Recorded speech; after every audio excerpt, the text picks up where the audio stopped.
Guys, I'm back from another video. Today I'll be giving you a Napoli versus AC Milan prediction. We are outside right now. I have to be quick, but yeah. So Napoli taking on Milan. After the international break, everybody's back. Well, a lot of people are back in Napoli, including KDB, McTominay, Anguissa back as well, Lobotka. And before I mention about the international games that happened, let's talk about AC Milan, shall we? Because they had an up and down season so far.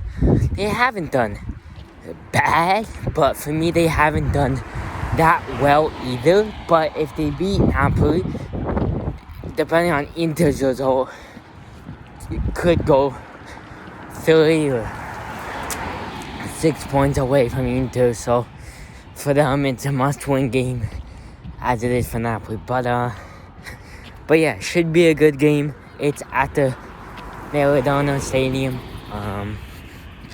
Should be a fun one. I will watch it. So yeah, my starting lineup for Napoli. Before I talk about individual players, Milinkovic, Savic in goal. And then with a three-back of Oliveira, Buongiorno, Juan Jesus. And then in midfield, we have Gutierrez, Lobotka, Anguissa.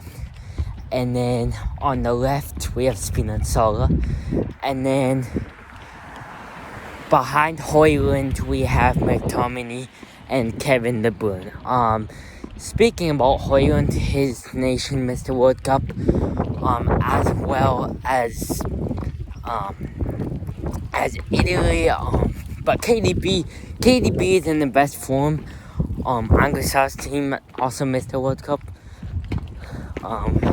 which is unfortunate, but it is what it is. So a lot of players on Napoli will not be going to the World Cup this summer, which I feel bad, but then again, there's not going to be many injuries that I'm going to have to be concerned about. That's the only good thing about not going to the World Cup and not playing extra games. You know, you have time off to recover, to go spend time with your families and whatnot. Of course, you want to play in the World Cup, but, you know, there's the time to recover. So my prediction for this game is the hardest prediction I've done all season, because you know, we're at home, but then again, I never expect what to expect from Milan. One time they have a good game, one time they have a bad game. So on that note, I think it's going to be a tight game. I think we will just get the win. I'm going to go with 2-1. I think KDB and Højlund will score. Also, I didn't even mention players like Santos, Gilmore, who will be going to the World Cup. Then we have players like, you know, Nailers, Kamani still injured, but coming back in less than a month. So yeah, it's a good time for Napoli, but we have to win against Milan. We'll see. I'll do an Inter prediction later. But that is my prediction. Let me know your predictions down below. And I'll see you guys in the next video. Bye, guys.